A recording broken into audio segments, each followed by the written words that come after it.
there is no union if you haven't felt alienation, if you haven't felt separation. There are those who desire union, but there are also those who desire separation. In union you have answer. Finally, all the questions that you had on the spiritual path about who you are, what you are, your purpose, your meaning, do you have a soul, is there a God, what happens when you die? Some people are lucky enough to have all those questions answered for them. But there are those who don't care for union. What they really want, what they really desire is to be in this constant, continuous state of longing, of separation, where they can cry, they can meditate, they can pray, they can feel this angst, and out of this angst they write poetry, they go and study philosophy, they paint, they go for long walks. To have this longing. This thing you have in the Gospels, Son of Man has no place to rest his head. That's kind of like Baba Tahir in Jesus Christ. That there is something about you that can never find rest as long as he or she is alive. There is this thing about Krishnamurti. Apparently, Aldous Huxley was also very restless, and one of the ways that he found anchor was by meeting Krishnamurti. And one of the things he had mentioned about Krishnamurti is that what was so amazing about Krishnamurti was that Huxley was looking for answers. When you read, for example, the perennial philosophy and his other ideas, they're just filled with how-tos. So his temperament was one of longing, but a sort of longing that in the background always desired rest. Krishnamurti, on the other hand, that wasn't the case.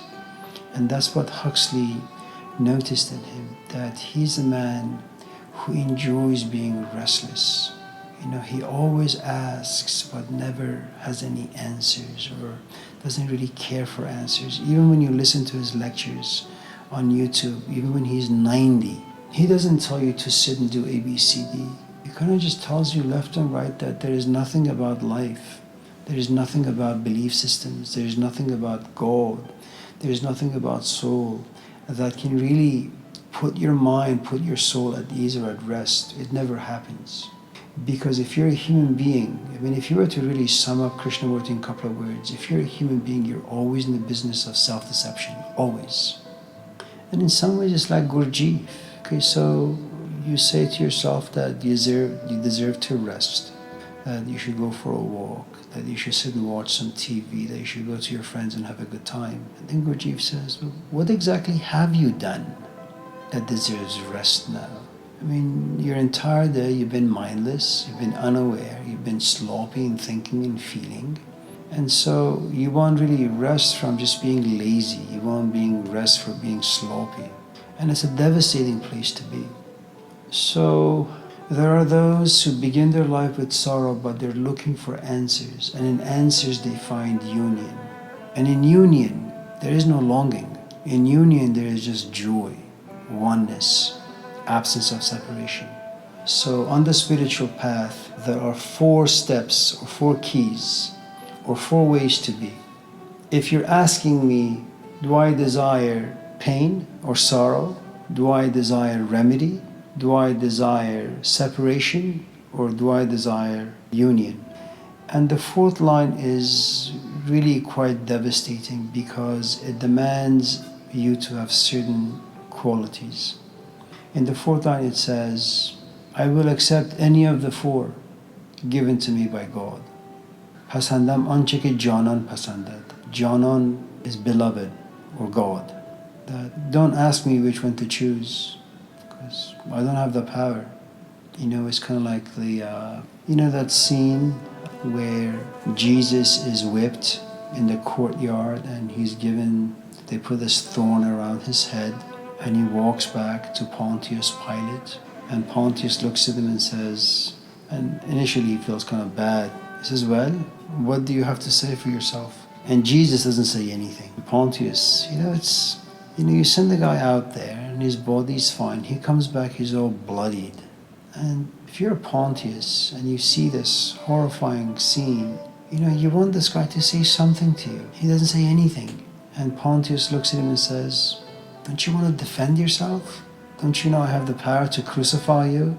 And at that point, Jesus kind of looks at him and says, you would have no power over me if it wasn't given you from above.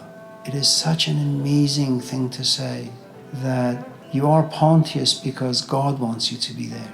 I am whipped because through you, God is doing this to me. And I accept it. It's painful, but I accept it. And I mean, you would think someone like Baba Tahir would kind of figure out who he is, what his temperament is like. That he actually is at a place where he can make choices and decisions for himself in his life, but that's not what he does. He has this thing called faith. Whatever happens to me is because of God. I am alone because of God. I am with this person because of God. Events happen to me in my life because of God. You know, even when your parents divorce, you don't say, well, they divorced. You say, God made them divorce. And when you say that, it means that there are these key lessons in the event that took place 20 years in your life. It's there for you to learn something. And that requires a tremendous amount of faith. Pasandam anche ke janam pasandad. And ultimately it means, I have no will. I am inwardly submitted to God. If God wants to give me joy, I'll accept it. If He wants to give me sorrow, I'll accept it. If He wants me to be in a state of separation, longing and yearning, I'll accept it. If He wants to reveal Himself to me, I'll accept it. You know, I know Baba Tahir is trying to be poetic, but I think if you're on the spiritual quest, and I don't mean to kind of mystify this quest, if your life has a lot of questions in it, and you're trying to figure out where exactly you belong in the grand scheme of things, if you're no longer caring for money, you're no longer caring for, you're no longer caring for your life, it means that those things that used to give you value, meaning, relevance, identity no longer do, which means that you're now in a different stage in your life where maybe you're beginning on your intellectual quest, and after a while that ceases to be interesting, and now you get to be on the spiritual quest. You're talking about things that are abstract, way out there. I think whenever you find yourself on the spiritual quest, you're going to be contaminated by joy, and none of this is your doing. It either comes upon you and it's going to stay with you for a long time, or it'll just depart after like 5 seconds. You will have moments of joy, you will have moments of sorrow, you'll have moments of separation, and you will have moments of union. So it's quite possible that, you know, in a single, say, span of 10 minutes, you know, you're quite happy and joyous. All of a sudden something happens and you don't know how or why. You know, your head kind of goes downward and you kind of just feel this sorrow and you don't know where it came from. That it seems like the angels up there, you know, they look at my soul and they say, okay, he or she has had enough fun. Let us sow inside their soul, you know, seeds of sorrow. And within like a couple of seconds, you're enormously sorrowful. And then you're, you know, in the midst of sorrow, and all of a sudden you feel as if you're connected to something. 10 seconds later, you feel separation. There's a poem in Divan Shams. It's a set of poems that Rumi dedicated to Shams. And in one of them, ما ز بالاییم و بالا می رویم، ما ز دریاییم و دریا می رویم، ما از اینجا و از آنجا نیستیم. What it's saying is this: I'm neither from above nor am I from below. I'm neither dust nor am I light. It's like I have no hands and I have no feet. I am stuck in the midst of this tornado. And one moment I go here, next moment I go there. And I think that's what the poem is all about. That if you're truly on the spiritual path, whatever that may be for you, you're going to have moments of rest. You're going to have great moments of unrest. You're going to have moments of peace and calmness because of rest. And you're going to have great moments of sorrow because of unrest. But whatever your position may be, whatever your inner state may be, have enough faith where you're surrendered, where you say, God's will be done.